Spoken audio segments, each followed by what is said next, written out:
Hello everyone, very good afternoon to all of you. This is Shraddha Lotke, the coordinator of Page Portal. So today we have team optimizer with us and we are gathered here to conduct TPO's second activity, which is pre-topic talk. In this activity, I'm going to call team members one by one and they have to give speech of 2 minutes on their particular topic. So I wish you all the best team optimizer for second activity and let's get started. So first, I would like to invite leader of the team, Isha Mane. Thank you, Shraddha. So my name is Isha Mane and today I'm going to talk on a subject, is India ready for electrical vehicle? With alarming pollution levels and increasing petrol and diesel prices, switching to electrical vehicle are no longer an option. It is necessity for India because we need a cleaner air and electrical vehicle is the solution. But how realistic it is for India to make a transition from conventional car, bikes, scooters to electrical, environment friendly electrical vehicle? Let's talk about that. What are the challenges? Where do we stand in EV industries today? And are Indians ready to switch to the electrical vehicles? US market and Europe market has already adopted it on a very large scale, and India is moving towards that. So I guess a very bright future towards our electrical vehicle segment. As we know, currently Indians road are dominated by petrol and diesel, car or bikes, and only 1% of vehicle in India are electric. Out of that, 90% of electrical vehicles are low-speed electrical vehicles. But Indian government and manufacturers are ambitious. Also, the world's leading electric car manufacturer, Tesla, is also planning to launch electrical car in India soon. And other serious players like Tata, Hyundai, Ola, Ather Energy, and dozen of Indian startups have launched their electric cars or bikes in the country. But since this electrical vehicle has have low maintenance cost, they are slightly expensive. Like a Tata Nexon, which is currently best electrical car in India, is priced at around 14 lakhs. Hyundai Kona electric cars is around 23 lakhs. Also, besides these higher prices, there are a lot of other challenges as well as in Indian EV industries today. And one of the major challenge is that the whole EV, electrical vehicle infrastructure. The biggest challenge is the lack of charging infrastructure because electrical vehicle need to be charged. So the way we have petrol station, gas stations spread across the country, we would need charging stations on a highways in the country. Also, in India, there need to be developed a widespread charging infrastructure in both urban as well as rural areas to adopt electrical vehicle in India. Also, the another crucial challenge is range anxiety. Like buyers are often worried if electric car or bike will be capable enough to travel a long distance before the battery runs out, because people expect the same performance from an electrical vehicle today as they expect from Activa or motorbike, right? But it will take a certain amount of time to achieve that quality, because it's not a one day or one hours or months process. It will take a long time, but it has a lot of advantages if we adopt starting adopting electrical vehicle. Another challenge we are facing right now is India relies on other countries on lithium ion battery. So it is much necessary to manufacture itself in India on a very large scale. The country is not adopting electrical vehicle. There are a lot of also misconceptions on the minds of Indian buyers, like where electrical vehicles are safe, whether it is good to, whether it is easy to maintain. And it is very broad term actually. When we say electrical vehicle, you will see the whole shift in India.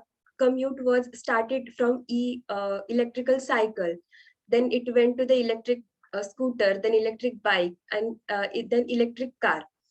So I guess yes, electrical vehicle is friendly to our environment, to our air, and also for noise.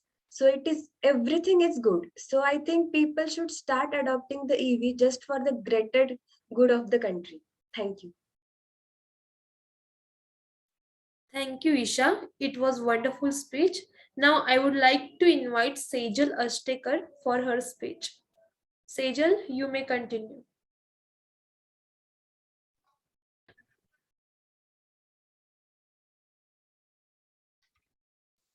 Hello, I'm Sejal Ashtekar. Today I'm going to talk about Is India ready for 5G? 5G is the most trending word in recent times in India. It has a promise for the future, so the buzz makes sense. 5G, as the word knows, is the fifth generation technology for broadband cellular network. It is estimated that the peak data speed for 5G would be 20 Gbps, which is extreme compared to the current standards. 5G is the latest generation of cellular mobile communications.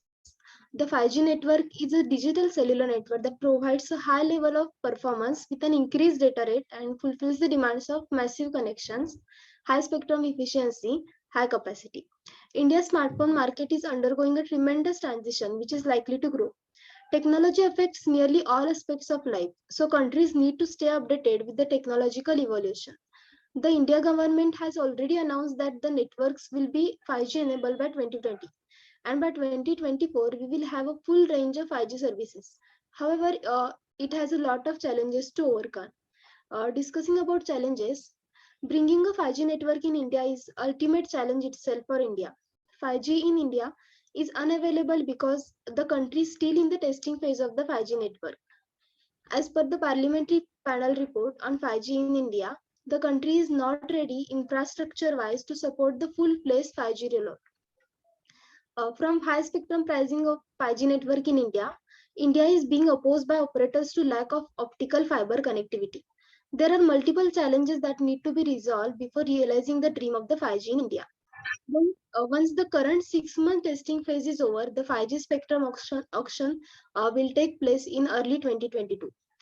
Only then will the 5G release date in India be confirmed, and subsequently the launch of the 5G in India will occur. In some cities, the speed of the 4G is slow. It means some part of the India is still not be able to use 4G technology properly. India is not lagging behind for its 5G ambition. Despite 5G capabilities, the features, it needs a robust ecosystem that comprises IoT devices, policy guidelines, customer awareness, and infrastructure access. Even though India is confident that we will be able to exploit the capabilities of 5G, it does not have enough use to cases to support this argument. The other important factor is the spectrum pricing. With struggling telecom companies still finding it tough to survive, it will be necessary for the government to keep the spectrum price at low, which will surely benefit the companies to invest in creating ecosystems for 5G and will reduce the financial burden on them. If these issues are taken into consideration, eventually India will write its own growth story of 5G, which the world will surely take a note of. Summing up all the points, we can say that 5G technology promises to be revolutionary. Coming to the industry point of view, companies believe that enhancing the 5G infrastructure should be national priority, and the nation needs to be ready with the robust, scalable, and intelligent infrastructure that is capable of handling massive traffic growth. From a consumer perspective in India, there is a high interest of 5G, and more importantly, they are willing to pay for the new capabilities that 5G brings. According to the Ericsson Mobility Report, 4 out of every 10 mobile subscriptions in 2026 will be 5G. India is ready to implement 5G, but we cannot expect full transition soon. It may take a few more years for the full transition to take place. Thank you. Thank you very much, Sejal. Now I would like to invite Yogita Wankhede for her speech. Yogita, you can continue.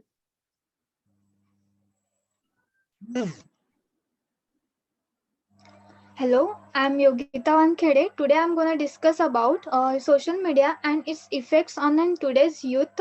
Social media is become prominent parts of our life. We are going to use that media without thinking their effects on our life, whether it is in positive aspects or in a negative aspects. Nowadays, we are more concerned about Facebook friends rather than talking with a face to face. There are lots of benefits of using social media, but along with that, there are drawbacks also of that sites.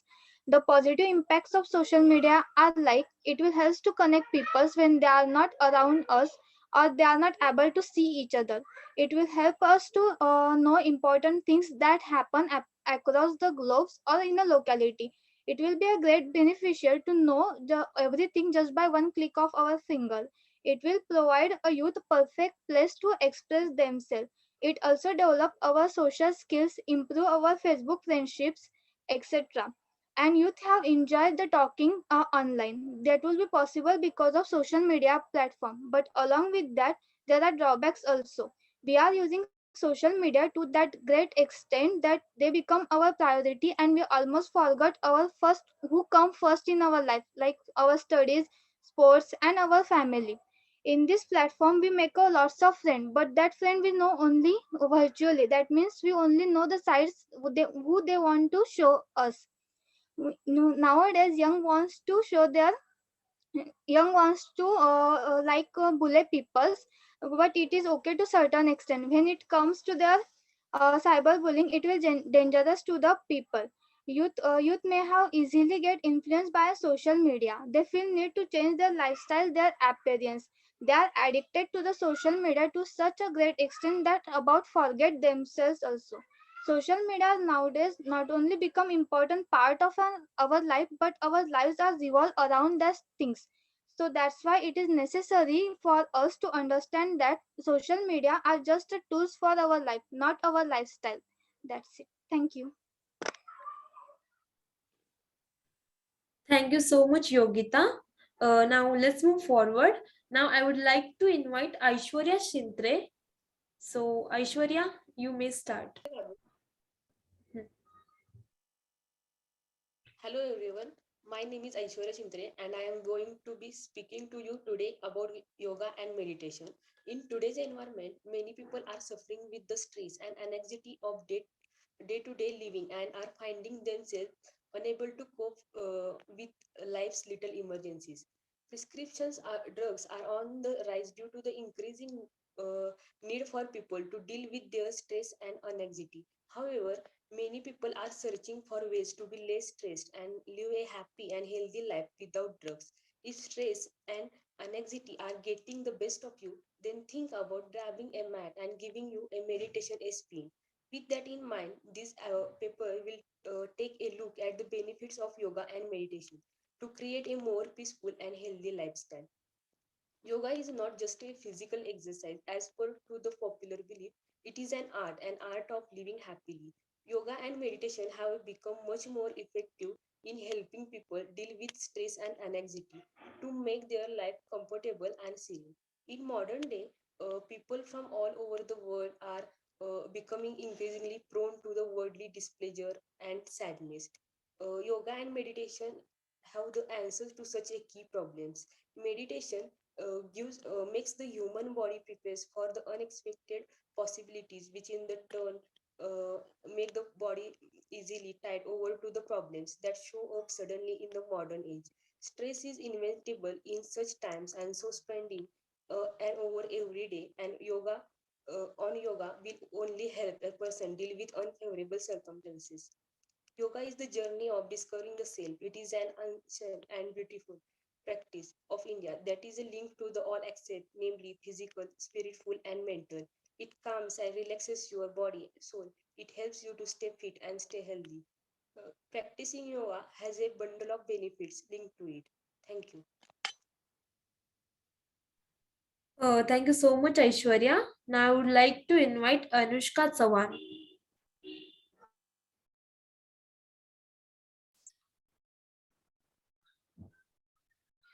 Hello everyone, my name is Anushka Chavan and today I am going to talk about will AI take over jobs in future? If you ask will AI take over jobs in future to a group of people around you, you will likely get different opinions. Some may say that no, AI will make our life easier, and others may say that yes, we will surely lose our jobs. It is debatable topic and has been mystery for a very long time. But as COVID 19 has hit the world, a lot of things have changed in our lifestyle, business, and economy. Artificial intelligence is no exception. Artificial intelligence has emerged as boon for a major population of country. 71% of companies agree that AI can help people to solve difficult problems and live richer lives. India's offshore services industry offers a rich mix of call centers, BPOs, contributing approximately 18% of Indian GDP, combined with significant potential opportunity to meet data changing demands. Despite many pros offered by field of artificial intelligence, there are few cons as well. Almost all Infosys, Wipro, TCS have slashed employment in India and are recruiting less in the country while snapping up more staff in US and spending huge sum of money in centers of innovation. The hot new fields of AI and data science need fewer bodies and mostly found abroad. So this does not help domestic tech employees prospects.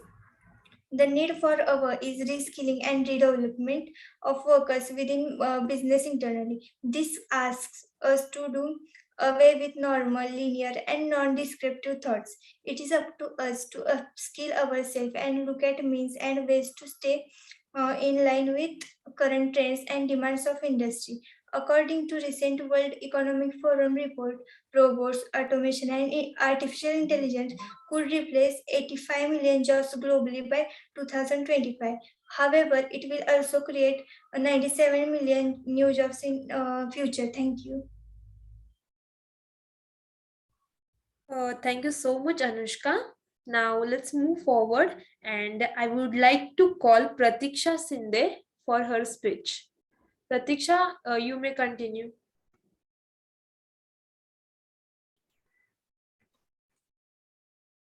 Yes, thank you, Shraddha. Hello, everyone. My name is Pratisha Shinde, and today I'm going to talk on subject impact of Internet of Things on our lives.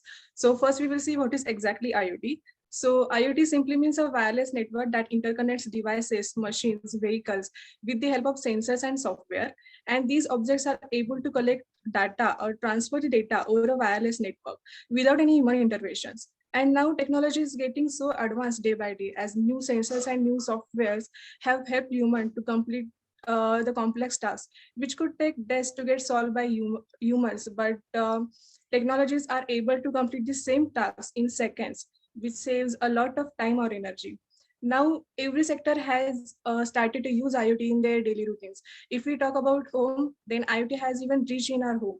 Like it can control the domestic appliances, and as AC automatically changes the room temperature, then mood sensing music system, then smart lightings, then automated windows and doors. If we go out, just by pressing button, door get unlocked, and we can play the wireless music. So this is all possible with the help of IoT.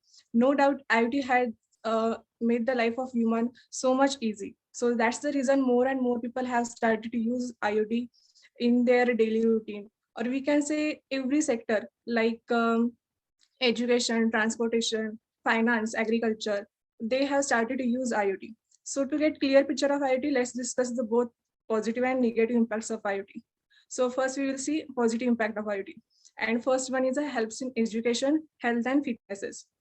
IoT has evolved so much that now it can help students with study, as there are many technologies where students ask question to devices and device provide answer to students, and it can also helps to children who face difficulties in their reading long text, or they can simply just turn on text to speech and they can select or they can hear that text, so it will help them immensely with learning. So now talking about health. Yes, IoT has helped to maintaining health and fitnesses, as various devices like fitness watch, which can tell you the slightest of detail about your health in seconds. And lots of medical devices now have IoT, which saves the time of doctors, as many patients have these devices in home where they can check their oxygen level, blood pressure, sugar level. It has completely changed the life of physically disabled or even senior citizens. They can control the most of the house activities simply with IoT. Then second one is a communication. IoT encourages the communication between devices. Also, it is known as M2M communication, that is machine to machine communication. And because of this, the physical devices are able to stay connected, and hence total transparency is available with proper quality.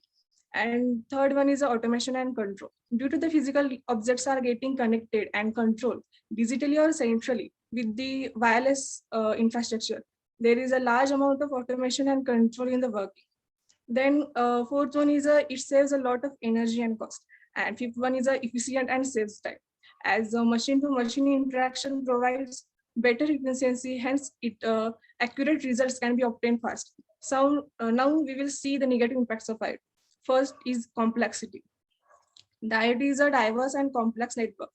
Any failure or bugs in software or hardware will have serious consequences. Even power failure can cause a lot of inconvenience. And other negative impacts are increasing network complexity and unemployment in labor sector.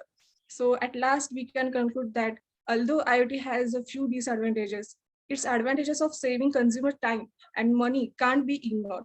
So the time is not far when the Internet of Things will be commonly seen in households and companies. Thank you. Thank you so much, Pratiksha. It was very informative. Now I would like to invite Nikita Darvi. Nikita, you may continue.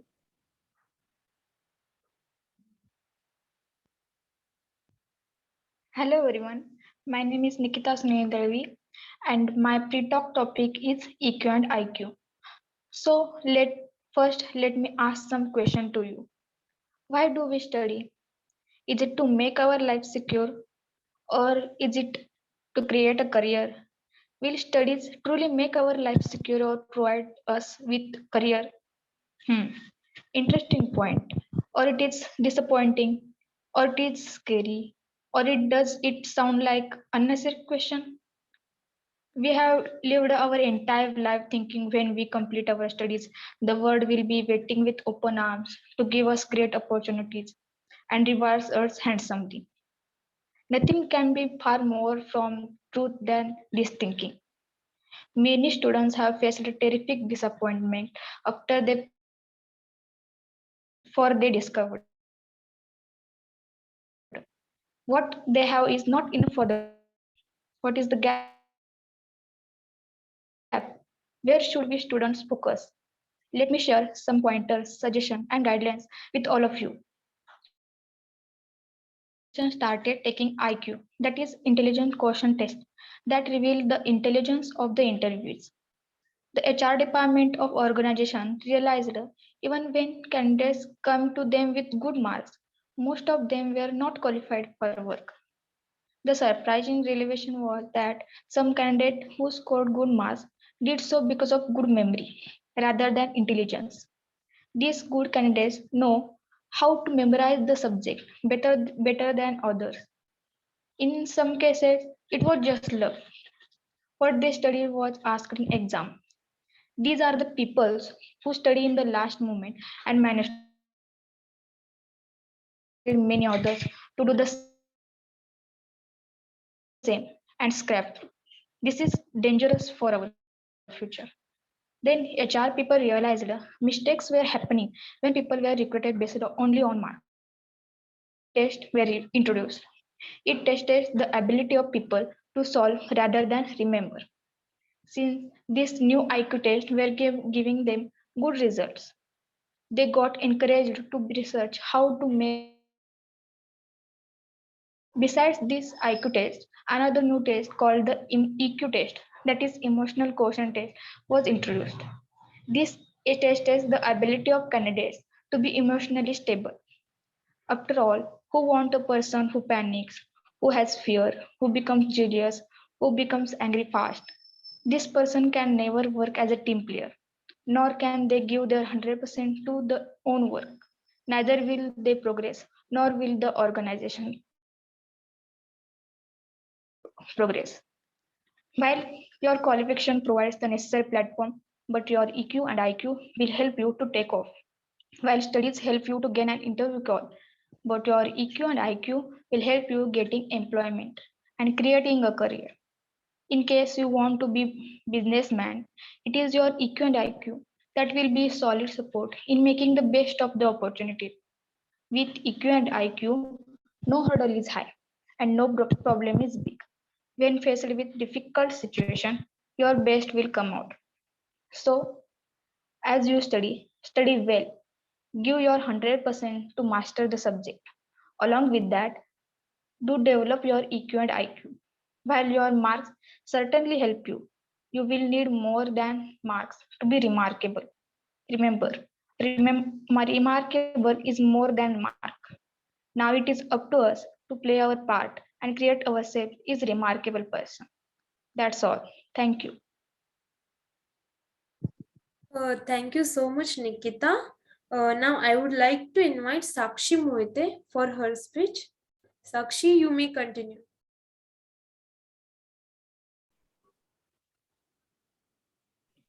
Hello everyone, my name is Sakshi Umesh Moite and my pre-topic is Smart City Mission, Benefits and Challenges.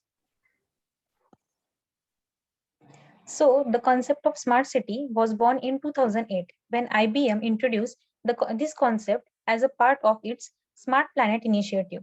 There are some successful smart cities in other countries like Amsterdam, Barcelona, Dubai, etc. It is expected in India by 2050, 70% of population lives in city. But in the present cities are not capable of accommodate the growing migrants. 500 new cities will be needed by then, according to the futurologist. To address the challenge, the government of India launched Smart City Mission on 25th June 2015. 100 cities were selected for the transform as a smart city by 2020, but the deadline was extended to 2030. The approx budget of the mission is 1 lakh crore rupees. Center will provide 48,000 in the next 5 years and the respective state government will provide another 48,000 crores. On the top of this, investments will be provided through public-private internship. What is smart city? The definition of smart city differs from country to country and even from city to city. It highly depends on local needs. In the West, smart city is one more IT focused, but in India, the smart city is one that promises essential needs like clean water, electricity, sustainable environment, affordable housing, etc. with the integration of IT services. The smart city in India are being designed to drive economic growth and also give a decent quality of life to the citizens.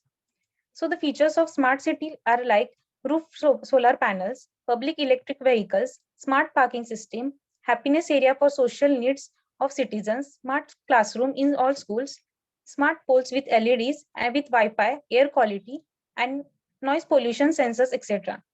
Sustainable development and clean environment. So benefit of smart city emissions are many more. Among that, these can solve the problems of slum and growing need of accommodation in the cities. Smart cities are going to be more citizen-centric. This will be a good step towards both human approach and governance approach. Smart city will reduce the cost and infrastructure, thereby making the housing cheaper and affordable. Many employment opportunities will be created, not just in the IT people, but also many more. So this can reduce unemployment to some extent. Benefit will spread to all sections of the people through a trickle-down effect. The improved transport system will have a positive effect on the country. Though the capital amount is huge, the benefits can recover the investment in future. There are many challenges also in front of it. Building smart city may result in evacuation and displacement of many people. Smart city may widen the gap between rich and poor. As now, the progress and the mission is slow. The earlier deadline was 2020, but it is extended to 2023. Smart City Initiative will develop the already developed cities, but not the poor villages. Instead of looking at the solution of accommodated the migrant from rural areas, it's better to look at the solution to increase the employment opportunity in villages. Huge investment makes life in smart cities more costly and unaffordable to many. Gated communities may develop there, which makes the rich people zone. This encourages slums. As everything is integrated with technology, there will be a big data collection, putting privacy at risk. Too much dependency on digitalization can make vulnerable to cyber attacks. The PPP model has failed in many cases, relying to its risk. The mission requires huge investment.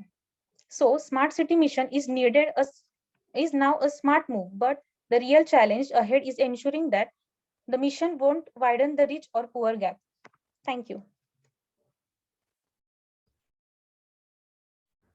Okay, so thank you so much, Sakshi, and thank you so much, everyone, for your wonderful performance. So here I announce our second activity has finished, and I would like to thank Team Optimizer for your wonderful cooperation, and congratulations for successfully completion of second activity. So thank you everyone for joining. Thank you.